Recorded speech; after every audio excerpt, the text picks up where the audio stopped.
Hello everyone. आशा है आप सब बहुत अच्छे होंगे। आज हम कक्षा 2 हिंदी का पाठ 17 जिसका नाम है बरसात और मेढक, इसे पढ़ेंगे, समझेंगे, इसकी प्रश्नोत्तर करेंगे।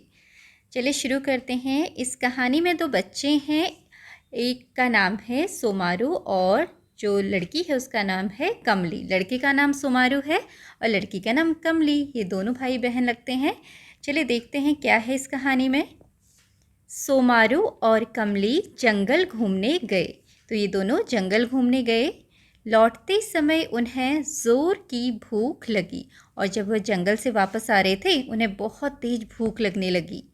उन्हें एक गाय दिखी। कमली ने गाय से कहा, ज़रा सा दूध दे दो तो भूख मिटे। गाय बोली, मेरे खाने को घास ही नहीं है, मुझे हरी हरी घास खिलाओ तो मैं दूध दूँ। तो क्या हुआ, जब सुमारू और कमली जंगल से वापस आ रहे थे उन्हें बहुत तेज भूख लगने लगी और तब उन्होंने एक गाय को देखा। कमली ने एक गाय को देखा और वह गाय के पास गई और गाय से बोला कि हमें थोड़ा सा दूध दे दो। ज़रा सा मतलब थोड़ा सा, हमें थोड़ा सा दूध दे दो तो उसे पीकर हमारी भूख मिट जाएगी। तो गाय ने क्या कहा, गाय बोली कि मेरे पास खाने के लिए घास ही नहीं है, तो मुझे हरी हरी घास खिलाओ तो ही मैं दूध दूँ, है ना।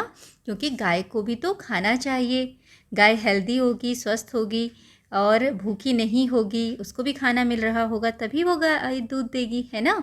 तो गाय ने कमली और इस बच्चे को बोला, सुमारू को बोला कि मुझे हरी हरी घास दो तभी मैं तुम्हें दूध दूंगी। फिर क्या हुआ, कमली और सोमारू चले घास लाने। अब जब गाय ने उन्हें घास के लिए बोला तो दोनों के दोनों घास लेने के लिए चले गए, पर घास तो सूखकर पीली हो गई थी। देखो यहाँ घास पीली हो गई है, सूख गई है ना। फिर क्या हुआ, घास ने कहा, मुझे पानी दो तो मैं खाने लायक बनूं। अब घास ने कमली और सोमारू को बोला, अगर तुम मुझे पानी दो, मुझ पर पानी डालो तो मैं हरी हो जाऊंगी और मैं खाने लायक हो जाऊंगी। ठीक है, जो गाय होती है वो घास खाती है, हरी हरी घास खाते हैं जो जानवर होते हैं। तो यहाँ पर जो घास है वो तो पीली है और सूख रही है। तो घास ने बोला, तुम मुझे पानी दे दो थोड़ा तो मैं हरी हो जाऊंगी और फिर मैं खाने लायक हो जाऊंगी। फिर क्या हुआ, कमली और सोमारू चले पानी लाने, पर नदी तो सूखी हुई पड़ी थी। अब देखो, जो कमली और सोमारू है वो पानी लाने के लिए कहाँ गए, नदी पर। लेकिन नदी में तो पानी नहीं था, जो नदी थी वो सूखी हुई थी। नदी ने कहा, बरसात हो तो मुझे पानी मिले। नदी ने क्या बोला, अगर बारिश होगी तो ही मुझ में पानी आएगा, अगर बारिश होगी, बरसात होगी तो ही मुझे पानी मिलेगा और तो ही मैं तुम्हें पानी दे सकती हूँ। फिर आगे क्या हुआ, कमली और सोमारू चले बादल लाने। अब बरसात होगी, बादल होंगे तभी बारिश आएगी, ठीक है, और बारिश आएगी तो नदी में पानी भरेगा। तो कमली और सोमारू बादल के पास चले बादल को लाने के लिए, पर बादल तो बिन बरसे टंगे थे। लेकिन जो बादल है वो आसमान में ऐसे टंगे हुए थे और उनसे बारिश ही नहीं हो रही थी, पानी नहीं आ रहा था। तो बादल बोले, वो क्या बोले, मेढक टर टर बोले तब तो हम बरसें। आपको पता है ना, बरसात के मौसम में मेढक टर टर करते हैं। अब तो बादल क्या चाहते थे कि मेढक टर टर बोलें तो ही हम बरसेंगे। तो यही बात बादल ने कमली और सोमारू को बोला कि अगर मेढक टर टर करेंगे तो हम बरसेंगे। फिर कमली और सोमारू कहाँ गए, कमली और सोमारू चले मेढक के पास। अब दोनों के दोनों कहाँ चले, मेढक के पास। देखो ये सोमारू और ये कमली हैं, दोनों मेढक के पास हैं। मेढक बोले, अब दो मेढक उन्होंने क्या बोला, हम बाहर निकलते हैं तो बच्चे हमें पत्थर मारते हैं। दोनों बोले, जो हुआ उसके लिए माफ़ करो, अब से तुम्हें कोई पत्थर नहीं मारेगा। तो यहाँ पर जो मेढक हैं वो शिकायत कर रहे हैं बच्चों की। वो क्या बोलते हैं कि अगर हम बाहर आएंगे टर टर करने तो जो बच्चे हैं वो हमें पत्थर मारेंगे, वो तो हमें पत्थर मारते हैं जब हम बाहर निकलते हैं। तो कमली और सोमारू दोनों ने इन मेढकों को बोला कि हमें माफ़ कर दो जो भी हुआ उसके लिए, और अब से अब कोई बच्चा तुम्हें पत्थर नहीं मारेगा। तो कमली और सोमारू की बात सुनकर मेढक मान गए और टर करने लगे। देखो मेढक मान गए और टर करने लगे। टर सुनकर बादल आए और झूम कर बरसे, नदी में पानी बहने लगा। और जैसे ही मेढक ने टर किया, जो बादल थे वो खुश हो गए और वो बरसने लगे। झूम कर बरसे मतलब बहुत बरसे, ठीक है, खुश होकर बरसे। और बादल के बरसने से सारा पानी कहाँ आ गया? नदी में। और नदी में पानी बहने लगा। फिर क्या हुआ? कमली और सुमारू ने नदी से पानी लाकर घास को दिया। ये देखो यहाँ पर सुमारू और कमली ने क्या किया, जो पानी है वो घास पर डाला और घास हरी हो गई। उसके बाद वो घास को लेकर गाय के पास आए और गाय को खिला रहे हैं। घास हरी हो गई, दोनों घास लेकर गाय के पास गए। गाय ने घास खाकर दूध दिया।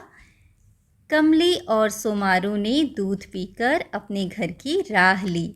उसके बाद जब उन्होंने गाय को घास खिलाई तो गाय ने घास खाने के बाद दूध दिया और उस दूध को कमली और सोमारू ने पिया। और दूध पीने के बाद वो दोनों अपने घर की तरफ चल दिए। घर की राह ली मतलब घर की तरफ चल दिए। देखो यहाँ पर ये कमली और सोमारू दोनों दूध पी रहे हैं और दूध पीने के पर बस ये खुशी खुशी अपने घर की तरफ जा रहे हैं।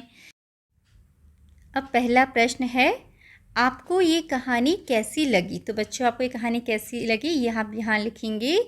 हमें ये कहानी अच्छी लगी या मुझे ये कहानी अच्छी लगी। दूसरा प्रश्न है, मेढक सोमारू और कमली की बात क्यों मान गया? क्या आप होते तो मान जाते? तो मेढक सोमारू और कमली की बात क्यों मान गया? क्योंकि दोनों बच्चों ने मेढक को बोला कि अब से कोई उन्हें पत्थर नहीं मारेगा, ठीक है। और हम भी अगर उनकी जगह होते, मेढक की जगह होते, तो हम भी मान जाते। तो यही उत्तर आप यहाँ पर लिखेंगे कि दोनों बच्चों ने मेढक से माफ़ी मांगी और कहा अब से उन्हें कोई पत्थर नहीं मारेगा, ठीक है। तो आप इस तरह से उत्तर लिख सकते हैं, मेढक सोमारू और कमली की बात मान गया क्योंकि दोनों ने उससे माफ़ी मांगी और कहा कि अब से कोई उन्हें पत्थर नहीं मारेगा, ठीक है। अगला प्रश्न है, कहानी से लिए इन वाक्यों को पढ़िए। क्या आपने कभी किसी मित्र के साथ ऐसा कुछ किया है जिससे उन्हें चोट लगी हो या बुरा लगा हो? तो बच्चों देखो यहाँ पर कुछ पंक्तियाँ हैं। मेढक बोले, हम बाहर निकलते हैं तो बच्चे हमें पत्थर मारते हैं। दोनों बोले, जो हुआ उसके लिए माफ़ करो, अब से तुम्हें कोई पत्थर नहीं मारेगा। तो बच्चों कभी ऐसा हुआ है कि आपकी वजह से आपके किसी दोस्त को परेशानी हुई हो, आपने किसी का दिल दुखाया हो? अगर कभी ऐसा हुआ है तो आपने उससे माफ़ी मांगनी है और उससे वादा करना है कि आप अब उसको कभी परेशान नहीं करोगे, ठीक है। आगे बढ़ते हैं। ढ, ड, ड़ और द वाले शब्द बनाइए, फिर सभी शब्दों को ज़ोर से पढ़िए। क्या ढ, ड, ड़ और द की ध्वनियाँ बोलने सुनने में अलग लगती हैं? तो बच्चों ये चारों ध्वनियाँ सुनने और बोलने में बिल्कुल अलग हैं। देखो ये है ढ, ठीक है, ढ, ड, ड़, द। तो यहाँ पर आपने क्या करना है, यहाँ पर ढ वाले शब्द लिखने हैं। जैसे कि पहला दिया हुआ है मेढक, ठीक है, आप यहाँ पर लिख सकते हैं ढक्कन, ढक्कन। इस तरीके से आप ढ वाले शब्द यहाँ पर लिखेंगे, ड वाले इधर और उसके बाद ड़ वाले इस लाइन में और द वाले इधर, ठीक है। तो बच्चों यहाँ पर कुछ शब्द लिख दिए हैं, जैसे कि ढ वाले कौन से हैं? ढ वाले हैं मेढक, तो पहले से लिखा हुआ है, ढक्कन, ढोलक, ढोना, सामान ढोना, ठीक है। ड वाले डलिया, डाकिया, डमरू। ड़ वाले घड़ी पहला दिया हुआ है, पेड़, लकड़ी, लड़की। द वाले दवात, दाल, दिन, ठीक है। इस तरह से आप और भी शब्द जो आपको आते हैं वो आप यहाँ पर लिख सकते हैं। आगे है, कमली और सोमारू के घर जाकर क्या किया होगा? कमली और सोमारू ने घर जाकर क्या किया होगा? चित्र बनाइए और कहानी को आगे बढ़ाइए। तो बच्चों यहाँ पर आप बता सकते हैं, कमली और सोमारू ने घर जाकर सारी बातें अपने माता पिता और परिवार वालों को बताई होंगी कि जंगल में क्या क्या हुआ। उसके बाद दोनों ने घर जाकर भरपेट खाना भी खाया होगा और खेला भी होगा और पढ़ाई भी की होगी, है ना। इस तरह से आप इस कहानी को आगे बढ़ा सकते हैं। तो बच्चों, यहाँ पर उदाहरण के लिए एक छोटी सी कहानी लिख दी है। आप अपने मन से कोई भी कहानी बना सकते हैं। तो आप ऊपर आपने चित्र बनाना है इस जगह पर, ठीक है, जो खाली जगह दी है, और नीचे कहानी लिखी है। घर जाकर कमली और सुमारू ने सारी बातें अपने माता पिता और घर वालों को बताई। माता पिता ने दोनों को समझाया कि हमें किसी भी प्राणी को परेशान नहीं करना चाहिए। दोनों ने अपना मनपसंद भोजन खाया, अपना गृह कार्य किया और फिर अपने दोस्तों के साथ खेलने के लिए चले गए। तो इस तरह से आप भी अपनी कहानी बना सकते हैं यहाँ पर, ठीक है। अब यहाँ पर एक कविता दी है, चलिए इसको पढ़ते हैं। उठो उठो। पत्ती डोली चिड़िया बोली, हुआ सवेरा उठो उठो। छाई लाली आहा निराली, मिटा अंधेरा उठो उठो। आलस त्यागो प्यारे जागो, आंखें खोलो उठो उठो। देखो झांकी भारत माँ की, जय जय बोलो उठो उठो। तो बच्चों, ये प्यारी सी कविता लिखी है सोहनलाल द्विवेदी जी ने, ठीक है। और इस कविता में क्या बताया गया है कि पत्ती डोली चिड़िया बोली, हुआ सवेरा उठो उठो, कि सवेरा हो गया है और पत्ती भी डोल रही हैं। जो पेड़ों पर पत्ती लगी हैं वो भी हिल रही हैं और चिड़िया भी चहकने लगी हैं। तो तुम भी उठो उठो, उठ जाओ। छाई लाली आहा निराली, मतलब सूरज की निकलने पर, जब सुबह सुबह सूरज निकलता है, सूर्य के निकलने पर पूर्व दिशा में हल्की हल्की लालिमा छा जाती है, जो बहुत निराली लगती है, अनोखी लगती है। और अंधेरा मिट जाता है, ठीक है। तो कहा जा रहा है कि अंधेरा मिट गया है, आसमान में लाली छा गई है जो बहुत ही निराली है, अनोखी है। अब तुम भी उठ जाओ, क्योंकि अब अंधेरा चला गया है, दूर हो गया है। आलस त्यागो, आलस को छोड़ दो, प्यारे जागो।